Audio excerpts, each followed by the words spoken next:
This video is sponsored by Skillshare. The first 1,000 people who use the link in my description will receive a 1-month free trial to Skillshare Premium. Stick around to the end to learn more. All the first wave UK punk bands had their own thing. The Sex Pistols were the troublemakers. The Clash were the political ones. Buzzcocks championed indie and pop punk. But Siouxsie and the Banshees throughout their career were not limited to just one thing. Incompetent noise merchants, cold wave innovators, jet black pop darlings. But most see them as the designers of gothic rock, even if the band hated the association. 1981's Juju is their darkest, bleakest release, with tales of voyeurism, murder, and shadowy magic, shot through with the fluid post-punk invention of guitarist John McGeoch. But yet it also features the band at their most pop. Siouxsie Sue's melodious siren call entrancing the top of the pops crowd, as well as her Suzettes. This is New British Canon, and this is the story of Spellbound.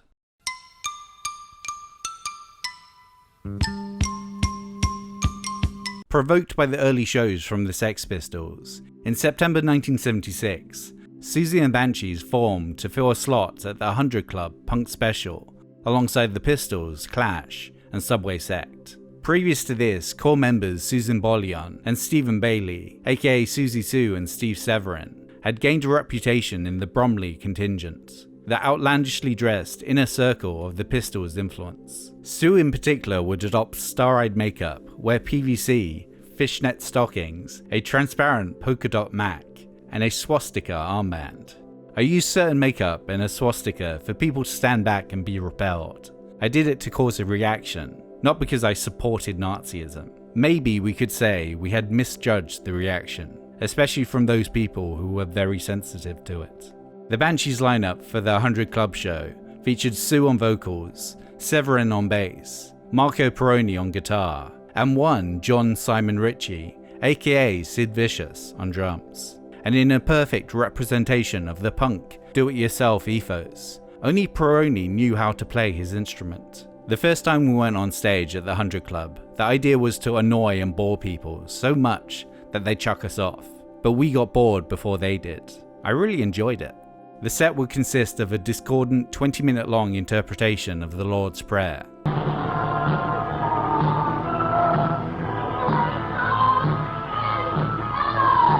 And the band split immediately after. But the ensuing press and pull of being on stage lured Sue and Severin to reform the Banshees in November, roping in John McKay on guitar and Kenny Morris on drums. But barely a year since the first proper Sex Pistols gig, the punk sound had become exhausted. The Banshees admired Buzzcocks' ability to enter the mainstream charts, but they tired of the faces with an edge music of their old heroes, and so quickly evolved their own sound. Alongside infusing a love of Roxy Music, Bowie, and the Stooges, they wanted their guitars to embody the drama of scores like Psycho.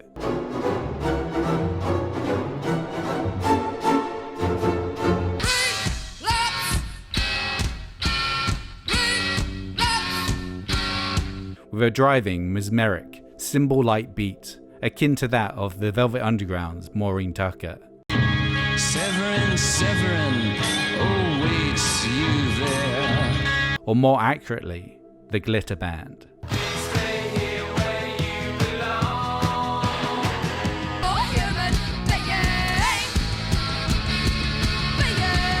Sue's staccato shouts and shrieks, presiding over the mix.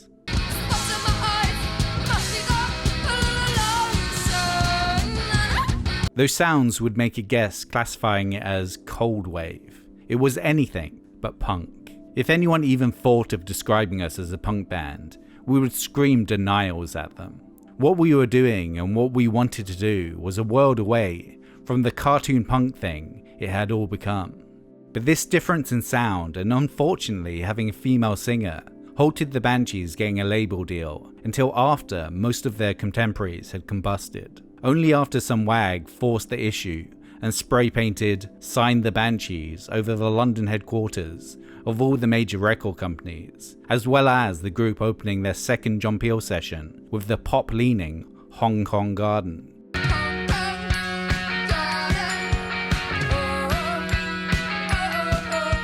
Did Polydor, Take a Chance. After a false start with producer Bruce Albertine, the Steve Lillywhite helmed version of Hong Kong Garden was released as a single in August 1978, almost 2 years after their 100 Club show introduction.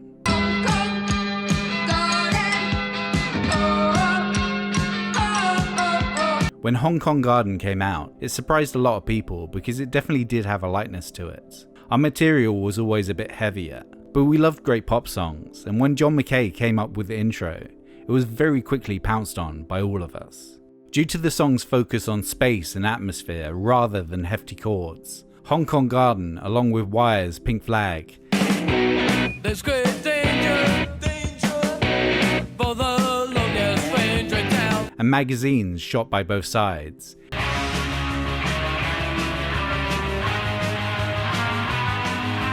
is now considered one of the first post-punk releases. The song was supposedly a condemnation of skinheads hassling a Chinese takeaway. Its lyrics quotes from the encounter.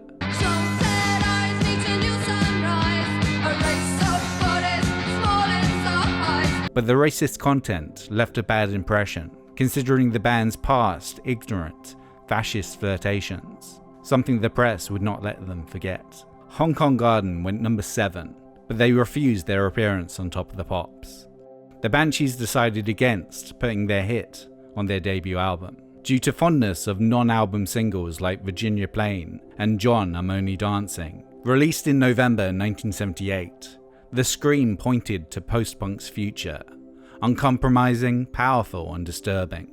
Amongst songs about disorientation,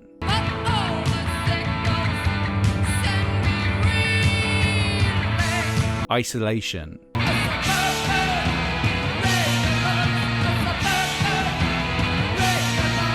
and meat-based love affairs,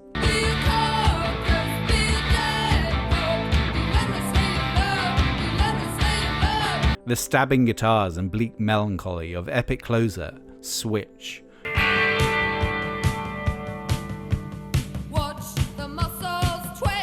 showed that they were more than a 3-minute singles band. 10 months later, the Banshees released album number 2, Join Hands. But heightened tensions during the recording process, a lack of material, and the decision to record the improv jam, The Lord's Prayer, rackled Mackay and Morris. Factionism also plagued the group, and there were internal feelings that the Banshees' original ideals had drifted. While Join Hands had a strong militaristic concept behind it, first and only single, Playground Twist,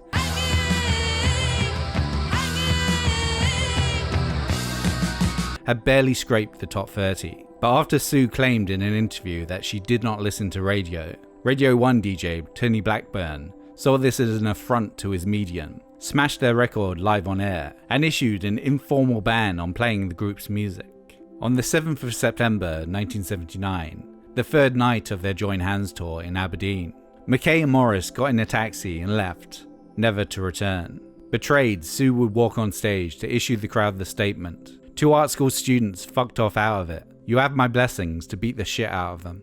While Sue and Severin would be joined by support group The Cure for an extended version of The Lord's Prayer, that was the end of Siouxsie and the Banshees. For now.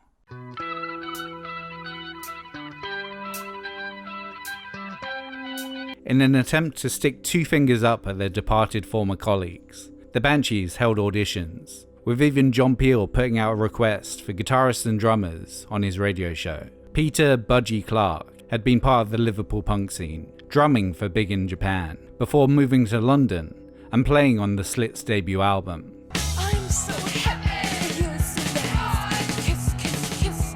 Fun, fun life. Excited by the prospect, he met with Sue and Severin. They were drinking vodka and smoking Rothmans. I had a pint of bitter and old Holborn roll-ups. I thought, these two are operating at a different level to me. While Budgie's Tom Heavy beats fit the group, a suitable guitarist was harder to find. I was amazed at how many completely crap guitarists there were, and how they genuinely thought they were perfect for the band. Half of them wanted to be in The Clash. The other half wanted to be in Genesis, which meant that none of them could be in the Banshees. Needing to get back on tour, they accepted the offer of support group The Cure's Robert Smith as replacement guitarist. He wanted to get back on the road for the potential exposure the Banshees tour afforded to his own On the Rise band. 2 weeks after the split, the Banshees were back in action, but with his commitments to The Cure, Smith was hardly a permanent solution. When the tour ended, the Banshees took some time out. This was due partly to Sue contracting hepatitis from punk spit while on tour, and so was advised to rest, but also because the band had been going from single to album to tour non-stop since they signed to Polydor. During this break, Sue taught herself some guitar and sketched out some tracks for the new album, in particular Tenant and Happy House.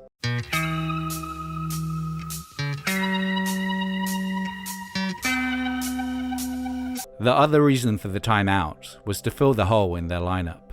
After having seen Magazine play The Light Pours Out of Me on TV,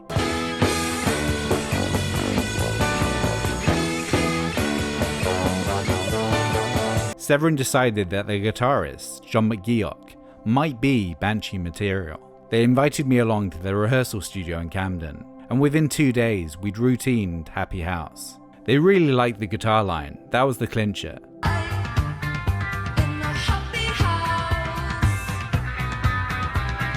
I was going through a picky phase, as opposed to strumming. Happy House was lighter and had more musicality in it. They invited me to join. I was sad leaving Magazine, but the Banshees were so interesting, and it felt like a good move. Released in March 1980, Happy House was the band's first release since the bandmate Exorcism. Its haunted bounce and barefaced sarcasm many took as a comment on the fractured group dynamic.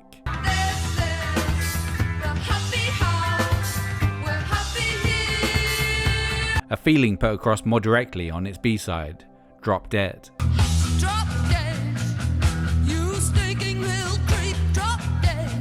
Despite whatever internal frictions had plagued them, the single would go top 20, and the band would make an appearance on Top of the Pops. Fun. Fun. Whoa. By now, the Siouxsie Sioux look had become widespread across the UK's high streets. Teenagers clad fully in black, with nightshade electroshock hair. Much to her displeasure at being cloned, Sue had inadvertently spawned the goth look. Their next album, Kaleidoscope, was made with Police producer Nigel Gray, on the suggestion of McGeoch, who wanted the same crystalline sound as Walking on the Moon.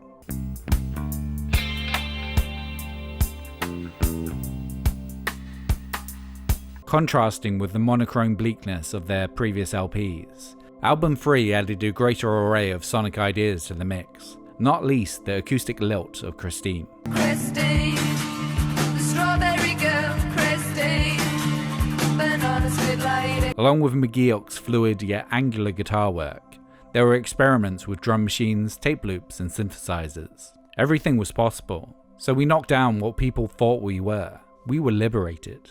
The result was their highest charting album yet, peaking at number 5. By this point, Siouxsie and the Banshees were one of the few first-wave UK punk bands still standing, but they'd also either inspired or predated a whole new wave of post-punk groups.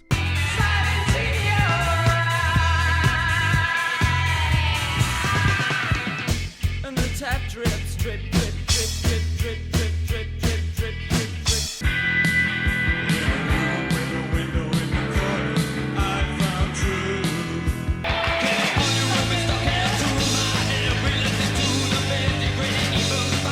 People used to say bands like Public Image Limited, Joy Division, even The Cure were ripping us off, but I preferred to think they were having the same ideas as us, but just a bit later. Maybe that's being a little generous, but I did feel they were kindred spirits to some extent. This next album would prove that they were just as relevant and vital as these younger upstarts.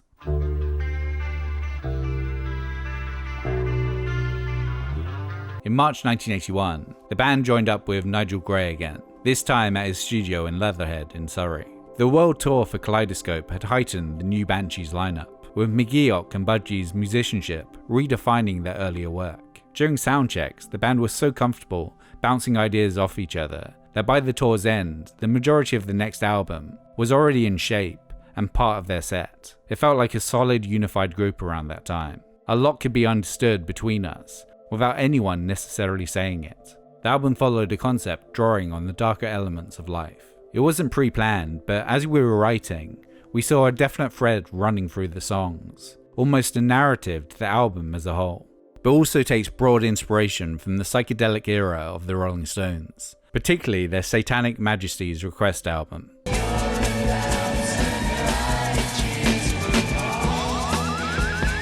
This produced songs like The Doors-inspired Arabian Nights,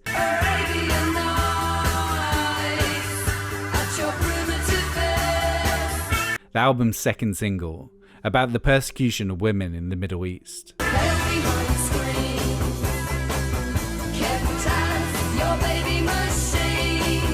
With Arabian Nights, it was quite a thrill to get the word orifices on the radio. The angular start-stop grind of Monitor alludes to the authoritarian surveillance of Orwell's 1984.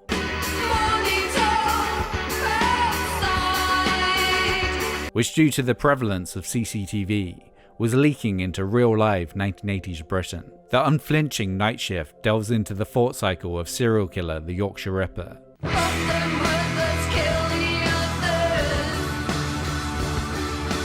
But it was the murky bleakness of closer Voodoo Dolly that proved too much for their producer.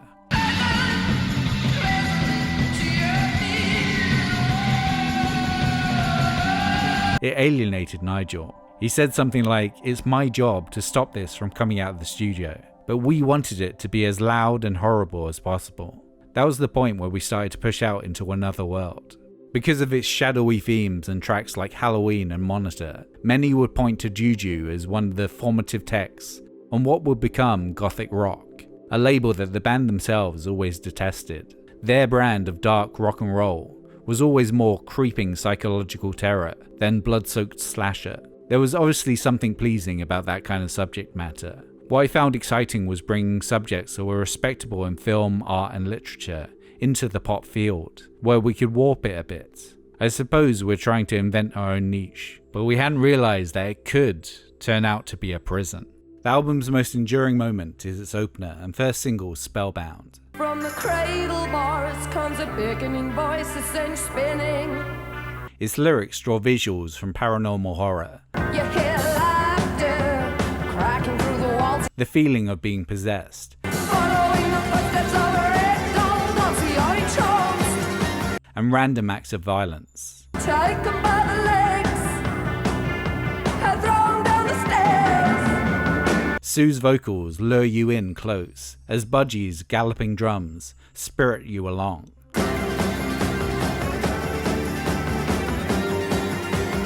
To where, no one knows. By the chorus, the melody soar as Sue hits that title lyric over and over, enrapturing all that hear her. Spellbound, spellbound, spellbound, spellbound. But most of the rush and tumble of Spellbound comes from McGeoch's mercurial guitar work.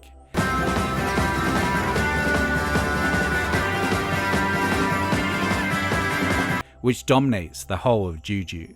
John McGeoch was my favourite guitarist of all time. He was into sound in an almost abstract way. I loved the fact that I could say, I want this to sound like a horse falling off a cliff, and he would know exactly what I meant. He was easily, without a shadow of a doubt, the most creative guitarist the Banshees ever had. Johnny Marr of the Smiths would take what McGeoch had achieved with post-punk guitar and run with it. He cites Spellbound especially as one of the key sources of his iconic breathless jangle, such as on Big Mouth Strikes Again. Sweetness, I was only joking.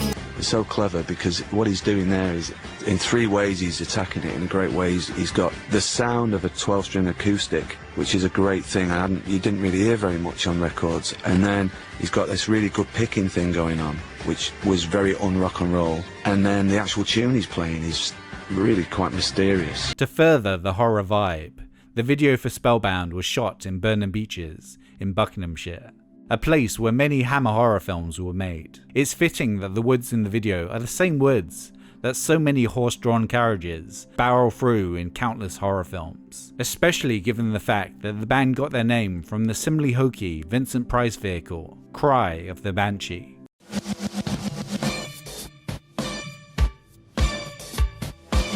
Juju was released in June 1981. It peaked at number 7 and remained in the top 40 for 4 months. However, the Banshees' dream team of Sue, Severin, Budgie and McGeoch would only record one more album together, 1982's A Kiss in the Dream House. The constantly influx nature of the band meant that it could never endure. Despite having saved the band 2 years prior, McGeoch's drinking had escalated to the point of unworkability. After a show in Madrid in March 1982, where he was off his face playing Spellbound when the rest of the band were playing Arabian Nights, he was asked to leave. In hindsight, what was happening to him was very sad, and we were very brutal in sacking him. There was a tour coming up as usual, so we had to sort it out immediately. We didn't want to cancel and let the fans down, so we fired him. We should have let him have some time off to get himself together again, but there just didn't seem to be any time. McGeoch would continue playing as a post-punk sideman, most notably with Public Image Limited.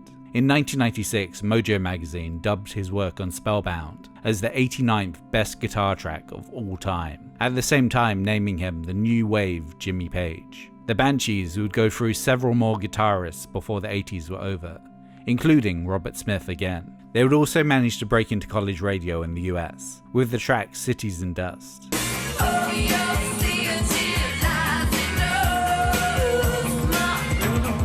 Then follow it up with 2 mainstream hits, Peekaboo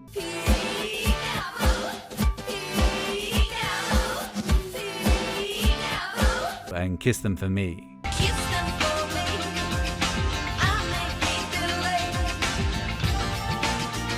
Which peaked at number 53 and 23 respectively on the US Billboard Hot 100.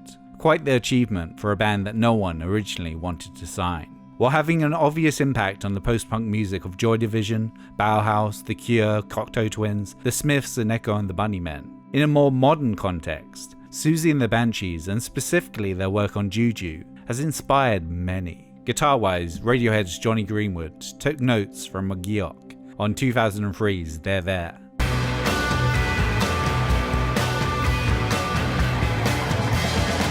We all got excited at the end because Nigel Godrich was trying to get Johnny to play like John McGeoch in Siouxsie and the Banshees. All the old farts in the band were in 7th heaven.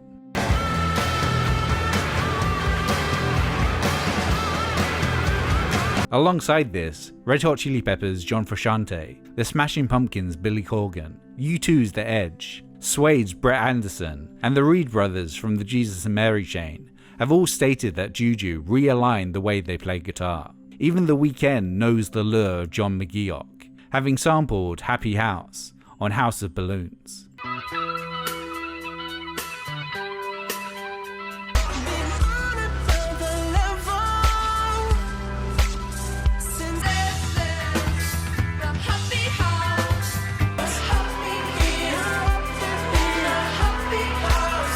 This is not to mention the countless female musicians who have got on stage because of Siouxsie Sioux. Courtney Love, Tracy Thorn of Everything But the Girl, Rachel Goswell of Slowdive, Beth Ditto, Kim Gordon, Charlie XCX, FKA Twigs, Jenny Beth of Savages, and Florence of The Machine, to name just a few. Said Shirley Manson of Garbage, "She shaped my life. I wouldn't be singing if it wasn't for Siouxsie. I got to do what she did because she did it first. And she did it so much better. I'm not in her league. She allows me, and all the rest of us, to exist in her world."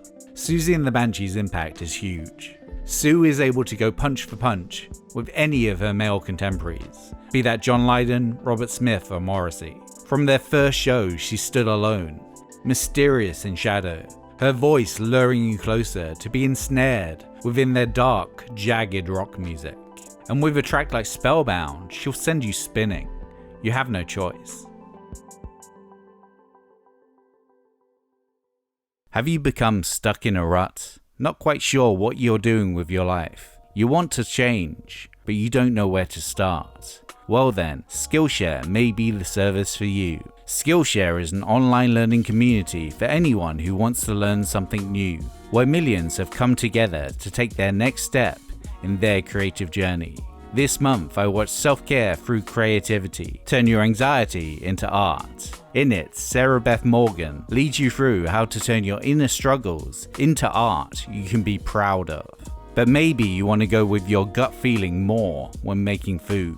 With Julie Yoon's Kitchen Confidence, practical tips for cooking with intuition, that is also an option. Today is the perfect time to do that thing you always wanted to do. The first 1,000 people who use the link in my description will receive a 1-month free trial to Skillshare Premium. So click that link, acquire a new skill, and become a better you. Thanks for watching. First, I'd like to thank Cobby Graham for gifting me Nick Dregg's Pink Moon from my Amazon wishlist. You have my eternal gratitude. As always, a big shout out to all my supporters on Patreon. Without you, there wouldn't be any more Trash Theory. Thanks a bunch, and I'll see you in a couple of weeks for a 21st century New British Canon.